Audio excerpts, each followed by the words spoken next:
Hello and welcome to a very interesting episode of రామోయిజం. ఏ ఆస్తి కోల్పోయినా ఎవరైనా దొంగలించినా కూడా తట్టుకోవచ్చు, కానీ మనలోని కళ, మన ఆలోచనలు, మన క్రియేటివిటీ కూడా చౌర్యానికి గురవుతున్నాయంటే తట్టుకోవడం చాలా కష్టం. ఇర్రీప్లేసబుల్ ఇది. అండ్ ఇది చేస్తున్నది ఎవరో కాదు, సాక్షాత్తు artificial intelligence. Let's talk more about this. Ram Gopal Varma గారు చాలా నిర్దిష్టమైన అభిప్రాయాలతో ఉన్నారు. వర్మ గారు, సో మీ ఆలోచనలు కూడా చౌర్యం కాబోతున్నాయి అనే థాట్ మీకు ఎలా అనిపిస్తుంది? కళల్లో ఒక ఇంపార్టెంట్, చాలా పాపులర్ అండ్ ఇంపార్టెంట్, అందరి ఒక ఇంగ్రెయిన్ అయిపోయింది మ్యూజిక్. మ్యూజిక్ అనేది ఒక మనిషి కాకుండా, ఒక కళాకారుడు కాకుండా, మ్యూజిక్ డైరెక్టర్ కాకుండా ఎవరన్నా క్రియేట్ చేయగలుగుతారు, కృత్రిమంగా క్రియేట్ చేయొచ్చు అనేది మనకి ఆలోచించడానికి, ఊహించడానికి కూడా మనకి అసలు వీ డోంట్. అది నేను హార్డ్లీ ఫ్యూ వీక్స్ బ్యాక్ నేను డిస్కవర్ చేశాను దీని గురించి. అంటే ఒక ఆల్మోస్ట్ మన జాదూ టోన్ అంటారు కదా, అవును, ఒక లిరిక్ ఇచ్చి పాట అంటే 15 సెకండ్లో పాట ఇచ్చేసి, అది బాగాలేదంటే ఇంకోటి ఇచ్చేసి, మిస్ నాకు ఈ టైప్లో కావాలి, ఫాస్ట్గా కావాలి, స్లోగా కావాలి, ఎలాంటి ఇది ఇచ్చినా పాట ఇచ్చేస్తాను. అది ఎలాగ పాసిబుల్ అంటే ఇప్పుడు singer voice, music, everything generated artificially. So అప్పుడు నెక్స్ట్ ఏమవుతుందంటే, అంటే అప్పుడు ఏంటి, నేను ఒక మ్యూజిక్ డైరెక్టర్తో మాట్లాడితే తను ఏదో ఒక కాంపిటేటివ్ మ్యూజిక్ డైరెక్టర్ లాగా అని ఫీల్ అయ్యాడు. అంటే ఏఐ అది ఏదో మెషిన్ అండి, ఏదో చెత్త చెదారం వేస్తుంది. ఇప్పుడు చెత్త చెదారం కాదు, అదేంటంటే ఇప్పుడు మామూలుగా నేను ఒక మ్యూజిక్ డైరెక్టర్ దగ్గరికి వెళ్ళాను అనుకోండి, నేనేమంటాను, సరే నా సాంగ్లో సిచ్యువేషన్ ఇదండి, నాకు ఇలాంటి సాంగ్ అనేది ఒక రెఫరెన్స్ పాయింట్, ఏదో ఇలాంటివి చెప్తాను, 4-5 బ్రీఫ్స్. తను ఏదో ఒక ట్యూన్ చేస్తాడు, ఈ ట్యూన్ ఇలా అనుకోవట్లేదు, ఇది ఏదో నేను ఇంకోటి ఏదో చెప్తాను, మళ్ళీ తను ఏదో అంటాడు. దాని తర్వాత ఓకే అనుకుంటే చలనం చేసి దాన్ని మళ్ళీ దానికి ఒక మ్యూజిక్ రికార్డింగ్ చేసి సింగర్ని పిలిచి అది ఇది మొత్తం ఈ మొత్తం తతంగాన్ని అది 15 సెకండ్లు చేస్తాను.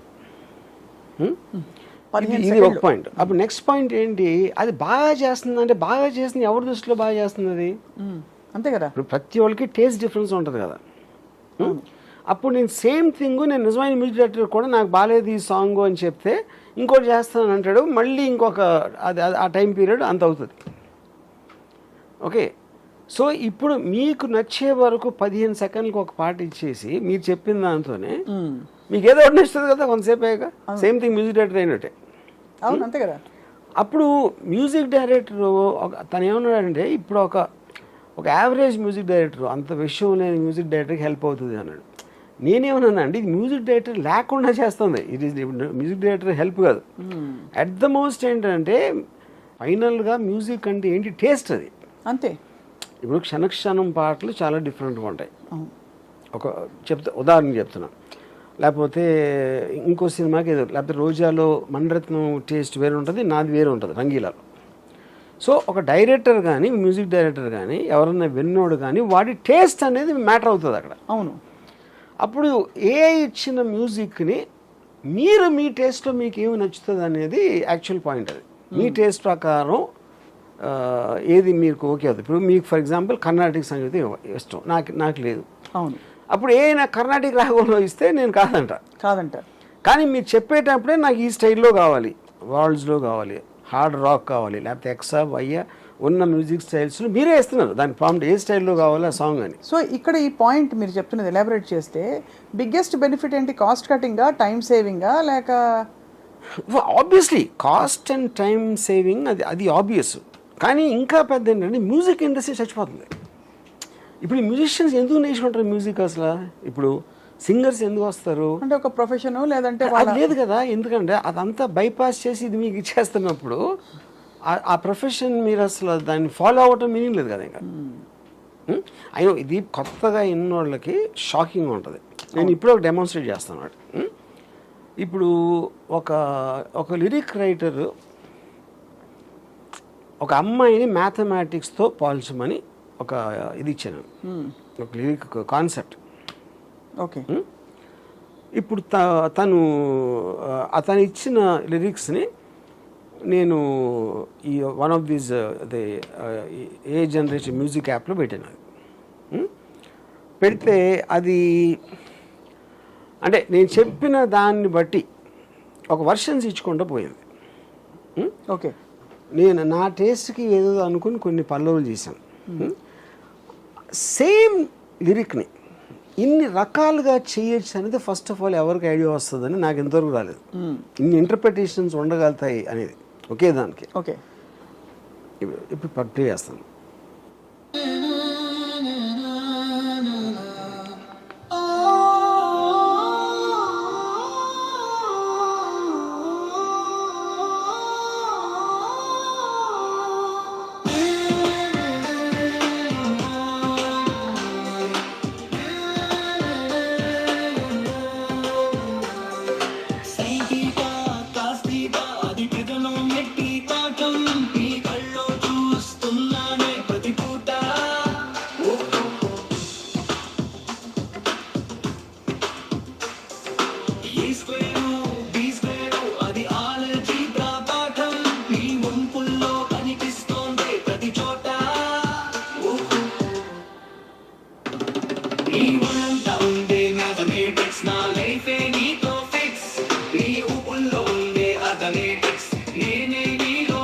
ఇదొకటి.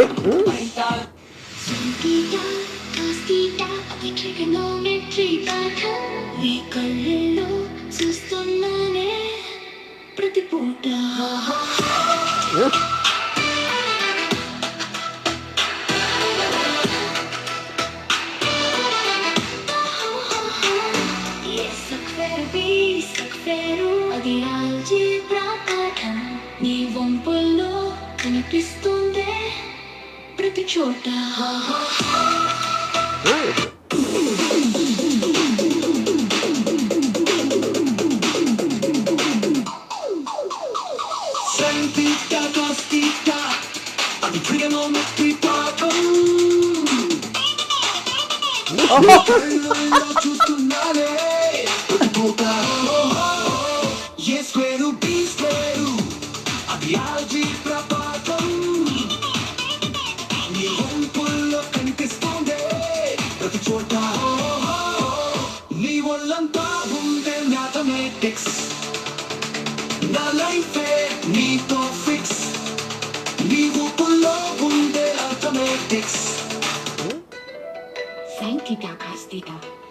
అది ట్రిగనోమెట్రీ పాఠం, నీ కళ్ళల్లో చూస్తున్నానే ప్రతి పూట.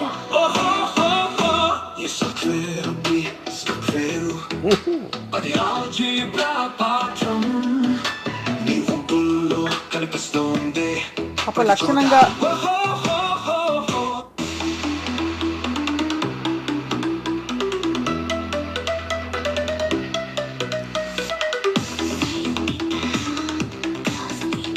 ఛాన్స్.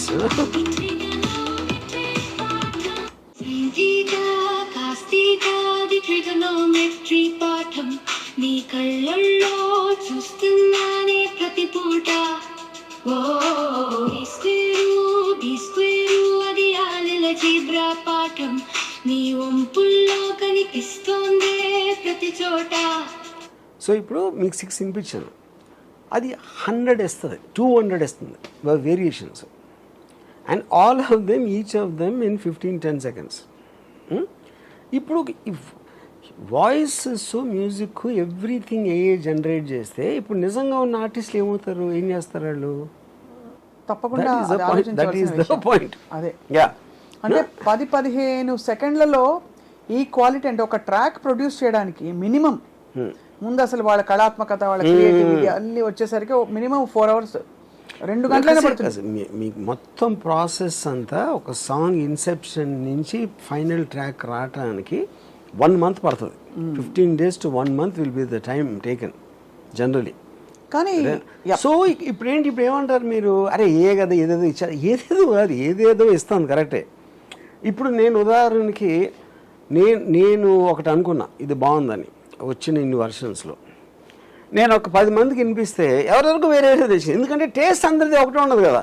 అవును, మీకు నచ్చిన కొన్ని పాటలు ఫెయిల్ అవుతాయి, మీకు నచ్చని పాటలు సక్సెస్ అవ్వచ్చు సినిమాలాగా. అది that is all the time అవుతుంది. ఆర్ట్లో కూడా మీరు ఆర్ట్ గ్యాలరీకి వెళ్తే అందరికీ ఒకే పెయింటింగ్ నచ్చదు కదా. అవును, వేరే వాళ్ళకి వేరేదే నచ్చుతాయి. కానీ మీకు స్పీడ్ ఆఫ్ జనరేషను అంత ఫాస్ట్గా ఇచ్చినప్పుడు అది ఎలాగ మీరు అసలు how will you even understand the cortex? కానీ టు బి చాలా ఇది ఈ ఎఫిషియన్సీ పాయింట్ ఆఫ్ వ్యూ నుంచి నో డౌట్ అన్డిబేటబుల్. కానీ ఫ్రాంక్లీ స్పీకింగ్ ఒక ఇళయరాజా గారి వెస్టర్న్ సింఫనీ ఆర్కెస్ట్రాస్ అన్నీ వచ్చి తెలుగు పాటల్లో తమిళ పాటల్లో ఇముడుతాయని ఆయన ముందు ఎవరూ అనుకోలేదు, ఊహించుకోలేదు. అలాగా ఇప్పుడు ఈ కొత్త ఛాలెంజ్ వచ్చినప్పుడు ఏఐ ఇంత ఫాస్ట్గా ఇంత బాగా ఫట్ ఫట్ ఫట్ చేసేస్తుంది అన్నప్పుడు మేబీ ఎవరు కనీ విని ఎరుగని ఒక సంగీతం కొత్తగా పుట్టుకొస్తుందన్న పాసిబిలిటీ లేదంటే అదే అంటున్నాను. ఆ పాసిబిలిటీ ఉట్టి మీకు ఇదే చేస్తుంది, మనీష్ చేయలేడు అంటలేదు. ఇప్పుడు ఇది కూడా ఒక మ్యూజిక్ డైరెక్టర్, ఇది కూడా మ్యూజిక్ డైరెక్టర్ అంటే ఇది ఒక హైబ్రిడ్ మోడల్లో ఉంది. హైబ్రిడ్ కాదు, అది మీరు అడిగిన దాన్ని బట్టి కదా. మీరు ఇండియన్ ఫోక్లో ఏమంటారా ఇది ఏమంటారా దానికి ఒక 500 స్టైల్స్, అది కూడా నాకు తెలియదు. 500 టైప్స్ ఆఫ్ మ్యూజిక్ ఉందని నాకు తెలియదు ఇంతవరకు ఏ వచ్చేవరకు. కానీ అప్పుడు మీరు ఇచ్చిన ప్రాంప్ట్ బట్టి చేస్తుంది, అది చేయట్లా. అవును, సపోజ్ మీరు ఇళయరాజా గారు లాంటి పాట కావాలంటే ఇస్తుందా, రాజా సార్ లాంటి పాట? I don't know if you can mention names, ఎందుకంటే that might come under copyright infringement. Sure about అది ఇప్పుడు. కానీ ద పాయింట్ ఏంటంటే ఇది మ్యూజిక్ డైరెక్టర్ ఎలా ఆలోచిస్తారో అలా ఆలోచిస్తుంది. అవును, ఇప్పుడు ఇళయరాజా టైప్లో కావాలి అంటే ఇళయరాజా టైప్ ఏదో స్టైల్ ఉంటుంది కదా, దానికి ఏదో ఇండియన్ ఫోకో లేకపోతే ఏదో what ever Ilaiyaraaja uses, western classical అలాంటివి వాడతారు కానీ ఆయన. అప్పుడు మీరు ఇళయరాజా అనుకుంటే వెస్టర్న్ క్లాసికల్ అని ఉన్నది. ఇళయరాజా అనేది మీకు నచ్చిన పాటలు మీ మెమరీలో ఉన్నప్పుడు వచ్చిన లేబుల్ అది. That is not a musical language. అవును, అంటే ఇళయరాజా గారు కూడా చాలా టైప్స్ చేశారు కదా, ఒకే సైడ్ టైప్ లో ఏం చేయలేదు. బట్ ఒక థీమ్ కనిపిస్తుంది, ఒక ఫ్లేవర్ కనిపిస్తుంది మోస్ట్లీ. కానీ నేను అదే అంటున్నా, అది టేస్ట్. ఇళయరాజా గారి టేస్ట్ తోటి మీరు అడిగిన టేస్ట్ లోంచి వస్తుంది. Same thing happens here also. ఇప్పుడు దానికి టేస్ట్ లేదు. Artificial intelligence doesn't have a preferential music. అదేం చేస్తుంది, మీరు అడిగిన ప్రాంప్ట్కి మీకు ఓపిక ఉన్నన్ని వర్షన్లు 10 సెకండ్లు ఇచ్చేస్తూ ఉంటుంది. దీనికి మీ బుర్ర మరింత పదునుగా ఇదే కాకుండా ఇంకోటి ఏంటంటే ఇప్పుడు మీకు లిరిక్ ఇప్పుడు ఈ మన తెలుగులో కూడా చేస్తుంది అది.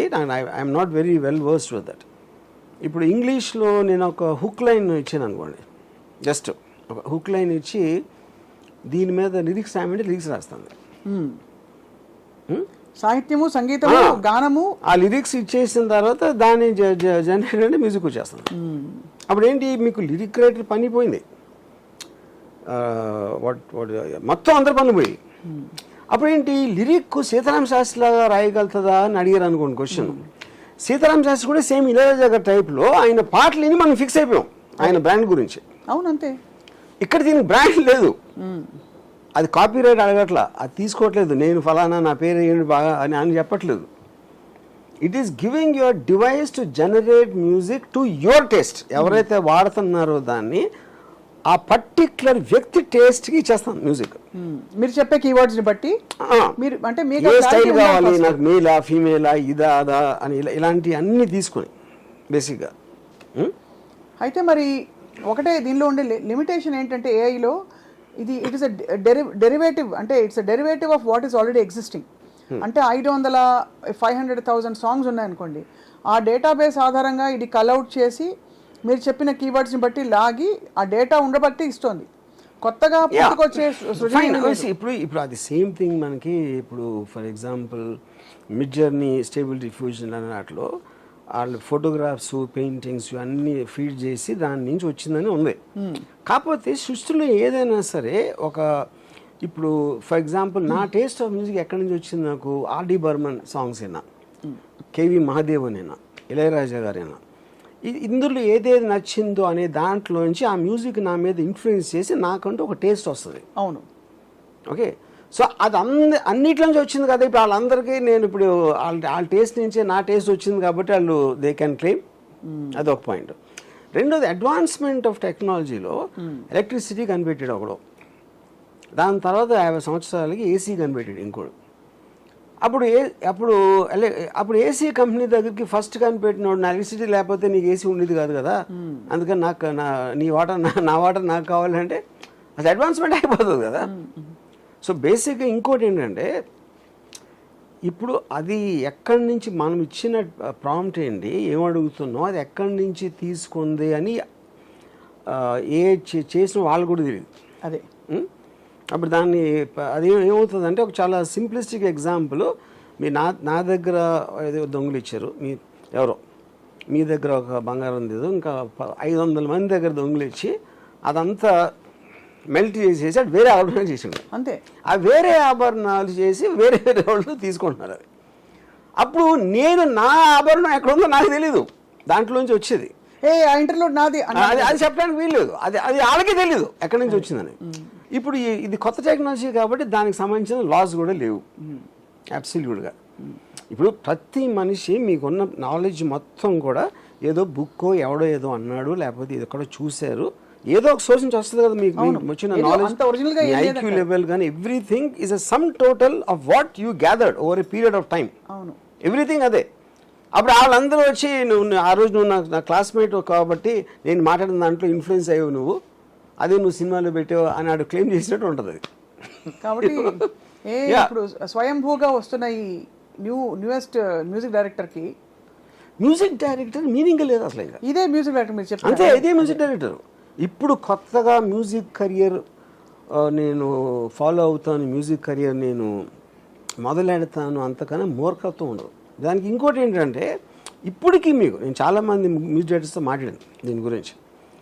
వాళ్ళు ఇమ్మీడియట్ రియాక్షన్ ఏంటంటే అది ఏదో కాంపిటీషన్ లాగా ఫీల్ అవుతున్నారు. ఇప్పుడు ఏ టెక్నాలజీ కొత్తగా వచ్చినా కూడా అది పాత టెక్నాలజీ అన్నిటిని దెబ్బతీసేస్తుంది. టెక్నాలజీ వరకు ఓకే, ఆర్ట్స్ అనేది ఎవడు అనుకోలే ఎంతో. Art is different thing. ఇప్పుడు ఫర్ ఎగ్జాంపుల్ ఎడిటింగ్లో మూవీ అలా అని ఒకటి ఉండేది. మూవీ అలా నుంచి స్టీన్ మేకర్ ఒకటి వచ్చింది. మూవీలో ఆపరేటర్ అందరూ వెళ్ళిపోయారు. అది వాళ్ళకి తెలియదు స్టీన్ మేకర్ ఆపరేట్ చేయాలి. దాని నుంచి నేర్చుకోవటానికి వాళ్ళకున్న అలవాటు నుంచి బ్రేక్ అవే అయ్యి ఇక్కడికి వచ్చి మళ్ళీ ఇది నేర్చుకోవాలంటే వాళ్ళకి they don't have that motivation. అదొకటి. మళ్ళీ హ్యాబిట్ వచ్చింది. హ్యాబిట్ రాగానే వీళ్ళందరూ పోయారు అంతే. ఇంకా ముందు వెనక్కి వెళ్తే ఇప్పుడు సమురాయ్ వారియర్స్ ఉండేవారు జపాన్లో. వాళ్ళు ఆల్మోస్ట్ 12 years ప్రాక్టీస్ చేశారు. రోజుకి 12 hours 15 hours. వాళ్ళు కత్తులు, వాళ్ళు ప్రిన్సిపల్ ప్రొటెక్షన్ ఫోర్స్ మాట. గన్ను కనిపెట్టినప్పుడు వాళ్ళందరూ పోయారు. ఎందుకంటే గన్ను 30 feet నుంచి కాలుస్తుంది. ఈ సోడ్ లెంగ్త్ 4 feet ఉంటుంది. So everything in advancement is going to kill people. Kill something of the people. Yes, previous system. So దాంట్లో భాగంగానే అది ఇప్పుడు మ్యూజిక్లోకి వచ్చి మ్యూజిక్ జనరేట్ చేసి పాట క్రియేట్ చేస్తుందంటే అసలు అది అన్ఇమాజిన్. అంటే ఆల్మోస్ట్ విఠలాచార్య సినిమాలో అది